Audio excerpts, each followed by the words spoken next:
you're no stranger to the courtroom. Have you ever seen anything even approaching what we saw by Brant John, Botham John's brother, last night?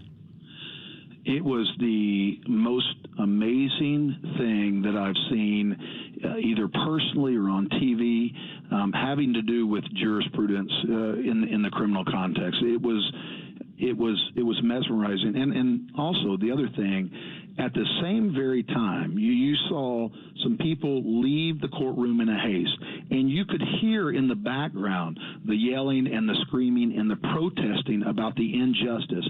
And just beyond the doors of the courtroom, inside the courtroom, you have a young man, 18 years old, that I think really stopped the world and showed them what grace and mercy and humility and forgiveness and love and being Christ-like is all about. It was unbelievable if it would have come from anybody. But the fact that it came from an 18-year-old young man whose brother was the victim, an innocent victim in this case, it's just beyond words. Yeah, it's somebody asked me well, what do you think of that? I have no words.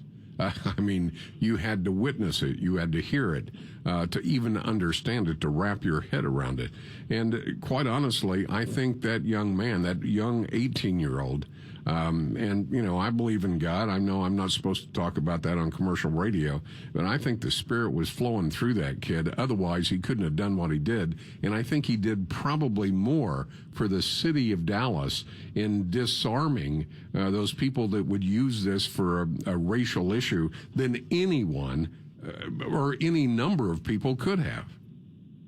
Yeah, could you imagine the people who, after that occurred, for them to have this righteous indignation about what occurred when it didn't really happen to them or a member of their family? I understand the concept and the idea of it. This is something that happened to him. It's his only brother. This is his idol, the person that he looks up to.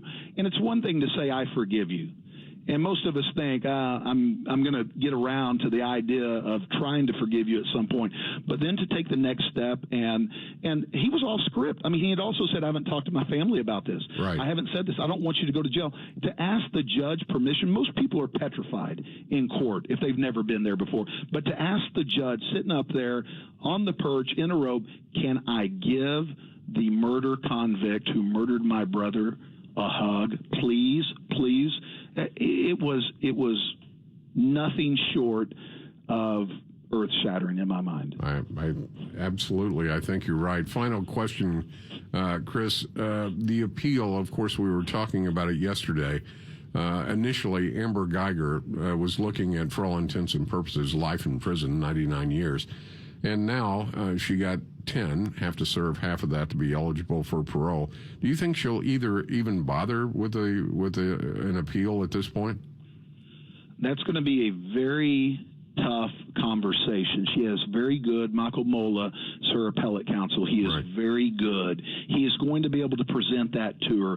But I think what she needs to be thinking is this: is the juice worth the squeeze? Right. What's your best day? Your best day is you might get a new trial.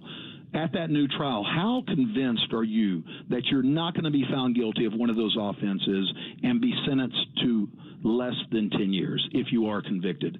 So me personally, I know for her it would be difficult to swallow. If I was her attorney, I would say you need to think long and hard about this. It can't be my decision. It's got to be your decision. But 10 years under the circumstances is a fantastic sentence for you. Chris, I haven't said it often enough. You've been with us every day throughout the trial, giving us your overview and perspective. I can't thank you enough for that. You're with the law firm of Crane Lewis, or is that Lewis Crane Brogdon? You get down to Victory Plaza. You look me up. Coffee's on me. Is that a deal? That's a deal, Rick. I've gotten so used to this, I don't know what to do with my afternoon, so you might see me tomorrow. Come on down. We're glad to have you, I promise.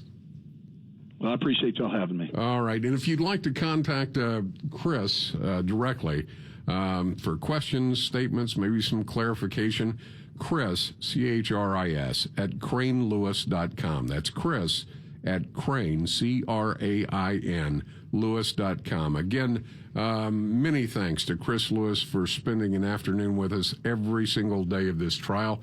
We'll step aside very quickly when we come back. Your views, your